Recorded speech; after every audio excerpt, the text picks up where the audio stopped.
இன்றைய உணவு இன்றைய உணவு இன்றைய உணவு.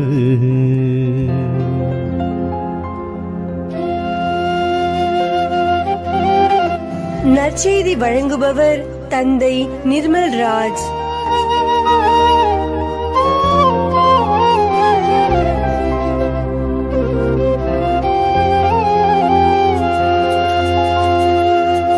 இயேசு கிறிஸ்துவில் பிரியமுள்ள சகோதர சகோதரிகளை, உங்கள் அனைவருக்கும் இறை ஆசிரையும் ஜபங்களையும் அன்போடு உரித்தாக்கிக் கொள்ளுகின்றேன். இன்றைக்கு மத்தேயு நற்செய்தி 6ஆம் அதிகாரம் 1-6 மற்றும் 16-18 வரை உள்ள இறை வார்த்தைகள் நம்முடைய சிந்தனைக்கு தரப்பட்டு இருக்கிறது. அன்பானவர்களே, ஆண்டவர் இயேசு நோன்பை குறித்தும் ஜபத்தை குறித்தும் தர்மத்தை குறித்தும் சரியான ஒரு பாடத்தை இன்றைக்கு நமக்கு சொல்லிக் கொடுக்கிறார். நீங்கள் தர்மம் செய்யும் போது தம்பட்டம் அடித்துக் கொள்ளாதீர்கள்.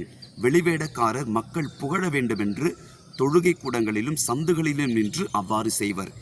அவர்கள் தங்களுக்குரிய கைமாறு பெற்றுவிட்டார்கள். எனவே நீங்கள் தர்மம் செய்யும் போது வலக்கை செய்வது இடக்கைக்கு தெரியாதிருக்கட்டும் என்று தர்மத்தை குறித்து குறிப்பிடுகிறார். இரண்டாவதாக இறை வேண்டலை குறித்து ஆண்டவர் சொல்லுகின்ற பொழுது 6வது வசனத்தில் பார்க்கிறோம், நீங்கள் இறைவனிடம் வேண்டும் பொழுது உங்கள் உள்ளறைக்கு சென்று கதவை அடைத்து கொண்டு மறைவாய் உள்ள உங்கள் தந்தையை நோக்கி நீங்கள் ஜெபியுங்கள் என்று குறிப்பிடுகிறார்.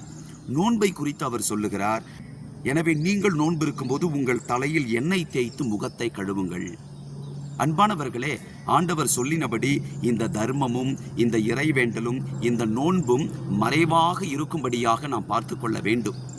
ஜபம் என்று பார்க்கின்ற பொழுது ஜபம் என்றால் நமக்கும் கடவுளுக்கும் உள்ள உறவு நிலைத்தான்.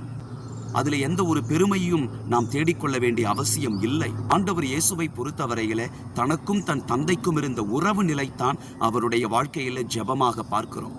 இன்றைக்கு நாம் உறக்க பாடலை பாடி கைகளை தட்டி பாடுவதும் ஜபம்தான்.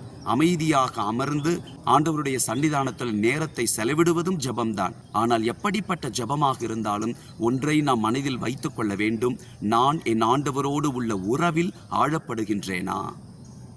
இரண்டாவதாக ஆண்டவர் தர்மத்தை குறித்து சொல்லுகிறார். அன்பானவர்களை, நாம் நல்ல செயல்களை எல்லாம் செய்யும் பொழுது அதை கடவுளுக்கே செய்கின்றோம் என்பது நமக்கு தெரிய வேண்டும். ஏழைகளின் முகத்தில் கடவுளை பார்க்க நாம் கற்றுக்கொள்ள வேண்டும் என்று நாம் சொல்லுகிறோமே, அப்படியானால் நாம் ஏழைகளுக்கு உதவி செய்வதும் இறைவனுக்கு உதவி செய்வதாகத்தான் அர்த்தம். அதில் பெருமை அடித்துக் கொள்வதற்கு ஒன்றும் இல்லை. ஆண்டவர் நமக்கு செல்வாக்குகளை கொடுத்திருக்கிறார், பண வசதிகளை எல்லாம் ஏற்படுத்தி கொடுத்திருக்கிறார் என்று சொன்னால் நம்முடைய சுய நலனுக்காக அல்ல, மாறாக நம் வழியாக ஆண்டவர் ஏழைகளிடத்திலும் செயல்படுகிறார் என்பதாக நாம் உணர்ந்து உதவிகளை நாம் மறைமுகமாக செய்ய வேண்டும். நோன்பை குறித்து ஆண்டவர் மிக தெளிவாக சொல்லுகிறார், நீங்கள் நோன்பு இருக்கும் பொழுது உங்கள் தலையில் எண்ணெய் தேய்த்து முகத்தை கழுவுங்கள். நோன்பு என்பது என்ன?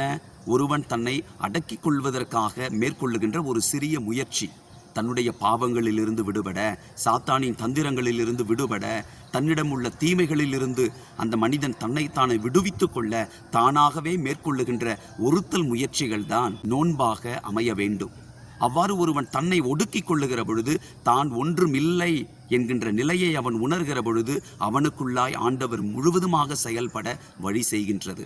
எனவே அன்பிற்குரியவர்களே, நாம் மேற்கொள்கின்ற இறை வேண்டலும் நாம் மேற்கொள்கின்ற தர்மமும் நாம் மேற்கொள்கின்ற நோன்பும் அர்த்தமுள்ளதாக இருக்க வேண்டும். அது நமக்கும் கடவுளுக்கும் உள்ள உறவையும் நமக்கும் ஏழைகளுக்கும் உள்ள உறவையும் நமக்கும் நமக்கே ஏற்படுத்தி கொள்ளுகிற நல்ல பாதையில் செல்வதற்கான முடிவுகளையும் அது கொடுக்க வல்லது. எங்கள் அன்பான ஆண்டவரே, நீர் எங்களது வாழ்க்கையின் மீது எவ்வளவு அக்கறையாக இருக்கிறீர்.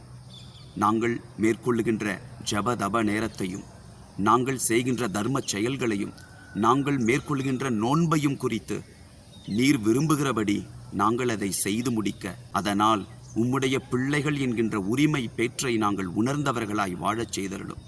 ஆண்டவரே, எங்களுடைய ஜபமும் எங்களுடைய நோன்பும் பகிர்வும் எல்லாம் உம்மோடு உள்ள உறவில் ஆழப்படவும் உம் சாயலில் உள்ள அயலானோடு நாங்கள் இணைந்து வாழவும் உதவி செய்வனவாக எங்கள் ஆண்டவர் ஆகிய கிறிஸ்து வழியாக உம்மை மன்றாடுகின்றோம்.